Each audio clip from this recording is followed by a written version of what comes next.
मिर्ज़ापुर एक ऐसी web series जिसका नाम सुनते ही हर व्यूअर के दिमाग में आएगा यूपी का टिपिकल भौकाल, जहाँ मिले वहाँ ठोक दिया वाले एक्शन सीन्स, गाली गलौज, सब्सटेंशियल सेक्स सीन्स, उसके साथ में अच्छे कॉमेडिक मोमेंट्स जो मीम वर्ल्ड में सेंसेशन लेके आते हैं। इनके 2 सीजन्स पुराने हैं जो कि मेजॉरिटी ऑडियंस ने देखे हैं और वो मेरी बात के साथ रिलेट करेंगे। सीज़न 3 10 एपिसोड्स के साथ आता है, 1 घंटे का एक episode, run time 600 minutes, credits हटाने के बाद भी 500 साढ़े 500 मिनट पकड़ लो। ट्रेलर के वाइब या सीक्वेंस को ही फॉलो करते हुए एपिसोड 1 में भी हमें जो कैरेक्टर्स हैं जो कि सीज़न 2 में वल्नरेबल सिचुएशन में छूटे थे, उनके सर्कमस्टेंसेस करंट दिखाए जाते हैं। जैसे बीना जो कि त्रिपाठी कोठी में ही रह रही है, पर गुड्डू की बंदी है ऐसा दुनिया को लगता है, सच्चाई कुछ और है। उसी जगह पर शरद के अपने अलग स्ट्रगल चल रहे हैं गद्दी को लेके। गुड्डू जिसको गद्दी मिल के भी गद्दी नहीं मिलती है, और कालीन भैया जो कोमा में है, सिवान के दद्या त्यागी उनको प्रोटेक्शन दे रहे हैं ताकि वो गुड्डू को कमज़ोर कर सकें। गुड्डू का फादर रमाकांत पंडित का जो कैरेक्टर है वो लास्ट सीज़न में एसपी मौर्य को शूट करने के इल्ज़ाम में खुद को सरेंडर कर लेते हैं, और अभी एसपी मौर्य की जो धर्म पत्नी है उन्होंने उन पर केस कर दिया ब्लैकमेल का, और वो उनको फांसी दिलाना चाहती हैं।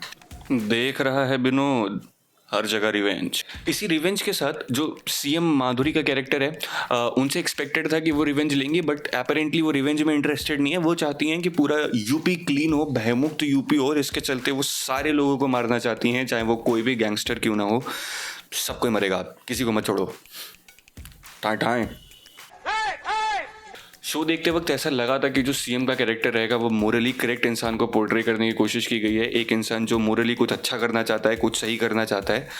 शो के बीच में आते आते मुझे ये आइडिया लग गया कि पॉलिटिशियंस चाहे रियल लाइफ के हों या शो के हों, अपनी औकात ज़रूर दिखा देते हैं।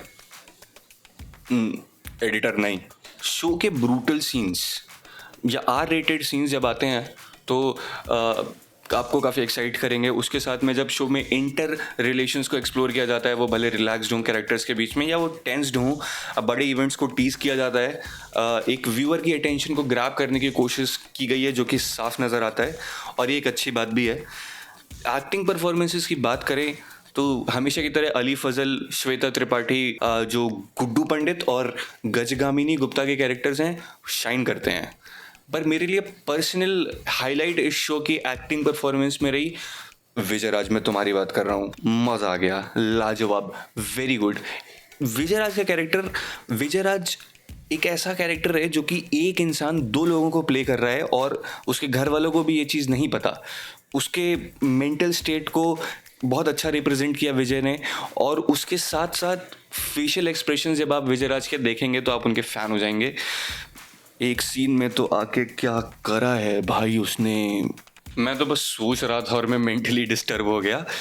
पर हाँ, ऐसा नहीं है कि शो में सिर्फ अच्छी चीज़ें हैं, जैसे कोई भी चीज़ परफेक्ट नहीं होती, वैसे ही शो भी परफेक्ट नहीं है। अगर आप कमियां निकालने जाओगे तो बहुत सारी कमियां निकलेंगी।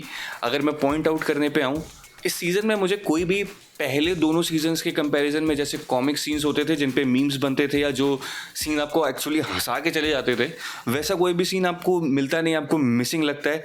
मैं एक्सेप्शन दूंगा कवि राज करके जो एक कैरेक्टर है, बीच में कुछ समय के लिए स्क्रीन पे आते हैं, अगर हम उनको छोड़ दें तो कोई भी मेजॉरिटी ऑफ द कैरेक्टर्स आप पे इम्पैक्ट नहीं छोड़ते।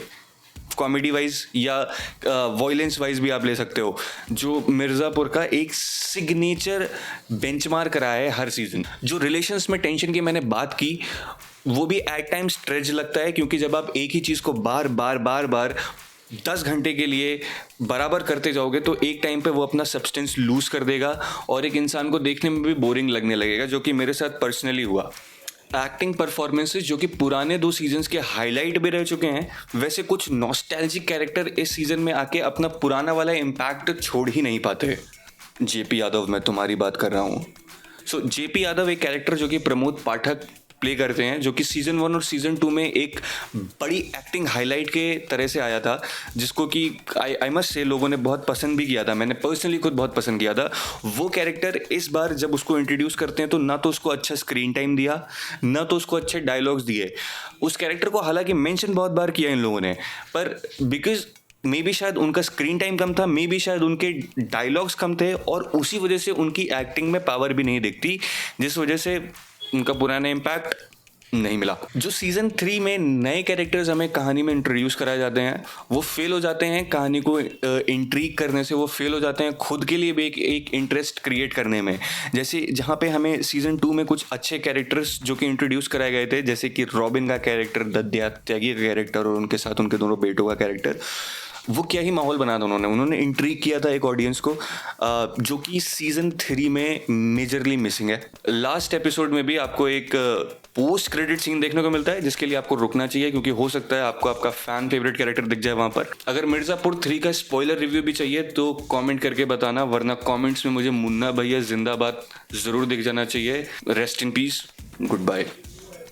टंग टंग टंग टंग टंग टंग टंग टंग टंग टंग टंग टंग।